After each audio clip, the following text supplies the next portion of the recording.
newscast of the African diaspora. I'm your anchor, Ochanda, daily bringing you the top stories from Africa and the Caribbean. Let's take a look at today's news on Wednesday, October 11th, 2023. We go to Liberia, where they start counting on the results from the election.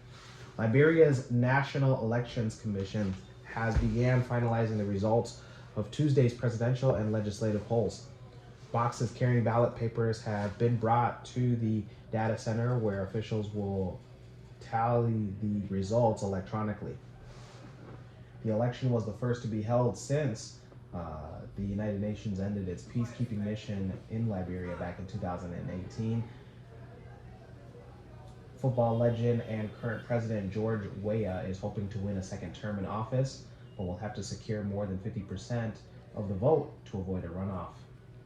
Some analysts believe that he is likely to have a second round against his main rival from the 2017 election, Joseph Boakai. While the president has been hugely popular in his 6 years in office have been marred by ongoing economic hardships in the country. 2.4 million people were eligible to vote in this year's elections, and the country is looking to have its electoral commission to announce the first results later today, with final results due within 15 days. Those in Liberia, let us know on if you gotten a chance to cast your ballot and who was it for. Also, who are you looking towards to win? Let's go to Niger, where the military has slashed its budget. Niger reduced its projected spending for this year by 40% as a result of international sanctions imposed after the military overthrew the government in a coup. The announcement was stated that the budget for this year, which was originally estimated to be at $5.3 billion, has been reduced to about $3 billion. Back on July 26, soldiers from the Presidential Guard detained then-President Mohamed Bazoum and installed a transitional administration. One of the several recent coups in the Sahel area, the regional bloc known as ECOWAS, the European Union, had all denounced the coup and responded by imposing penalties, freezing assets, and stopping aid. Food prices have increased, and there has been a shortage of essential items, such as life-saving medicines, as a result of a trade blockade. However, it doesn't seem to have lessened the junta's popularity at home, where many people were tired of suffering and an apparent corruption that they had to deal with under the then administration of Mohamed Bazoum. France also is to end its military operation in Niger. Earlier this week, it started pulling some of its troops, totaling about 1,500 by the end of this year, out of Niger. Those in Niger, let us know your thoughts. Let us know on how you feel, even with the economy looking like it's taking whether a big hit or not. Let's stay in the Sahel region and go to Mali, where they have canceled authorization for an airline to resume service. Mali's junta have canceled the authorization to give French carrier flights of Air France to resume operations in the country. Two senior officials and an air transport official gave the update on Wednesday, after a day before giving the statement that Air France will resume its service in the country. The earlier announcement indicated that the resumption of flights would be carried by a third-party aircraft and crew. Air France had said in announcements that flights sold by Air France will no longer be operated by the company's own aircraft.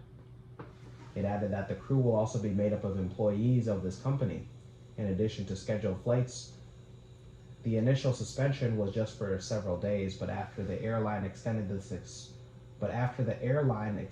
suspension, citing Niger's coup and geopolitical situations in the Sahel region, Malian authorities revoked the permit for Air France.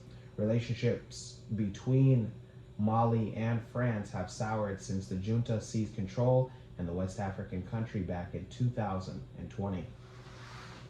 Those in Mali, let us know your thoughts. Let us know on if how you feel about the having Air France no longer being able to operate for this time.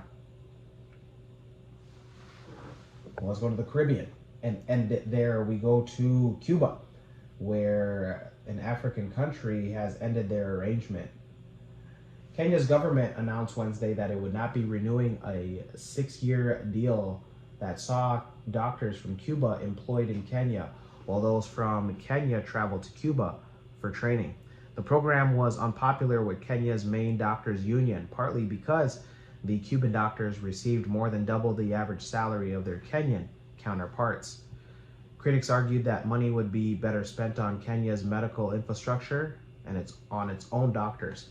Health Minister of Kenya, Nakumicha Wafula, announced the end of the Cuban deal with a meeting with the health industry workers in the capital of Nairobi, and was met with applause and shouts of yes. As a ministry and as your cabinet secretary, I have no doubt that we are going to have a very, very motivated workforce that is well taken care of. And on that note, I'm pleased to announce that we shall not be renewing the agreement for the Cuban doctors.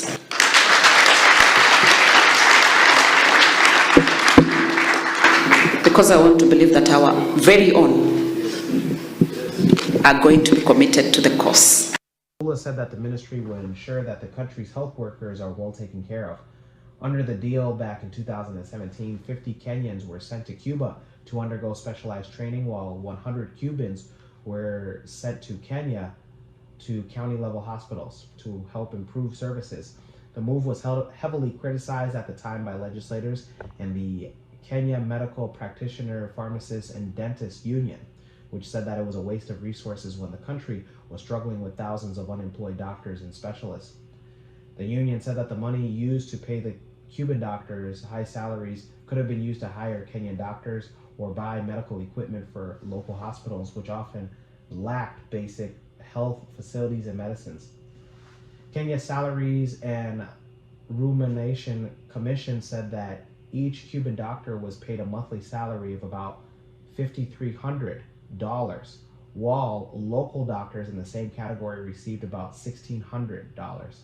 The Cuban doctors had also better traveling and housing allowances, stipends that far way better for the Cuban counterparts. Doctors and nurses in Kenya have often gone on strike demanding better pay and working conditions. Those in Cuba, let us know on your thoughts. Let us know if you knew this information before. Let us know on what kind of time that you had in Kenya. We want to know. When we come back, we'll have today's African proverb of the day. Don't go anywhere.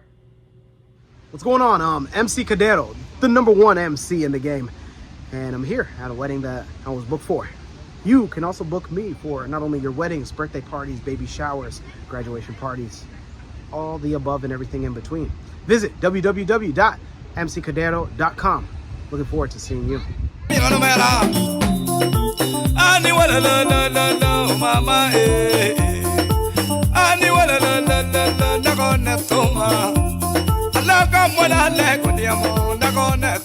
Welcome back. Let's take a look at today's African proverb of the day. And it comes to us from Senegal. Senegal, what's going on? The home of Akon, right? And several others. Chet Anta Diop as well, huh? And it reads, an intelligent enemy is better than a stupid friend. Once again, an intelligent enemy is better than a stupid friend. Senegalese proverb. Yeah. And the caveat is that a stupid friend could put you in harm's way of an intelligent enemy. So yeah, this is right on multiple levels. You want to stay away from stupid people, not just in the blanket term of stupid, but somebody that just doesn't seem to get with whatever program or agenda that you may have. You want to stay away. You want to make sure that everybody around you is on the same direction and aim that you have. Otherwise, you could be putting yourself into harm's way, and harm meaning, it's pretty subjective on what harm could mean to you. Let me know your interpretation of today's African proverb of the day, as well as your thoughts, views, questions, comments, and concerns on the top stories. Don't forget to hit that like button. Make it your best friend. For Kush News on Kush Convos TV, I'm Ochanda on the road. We'll see you soon.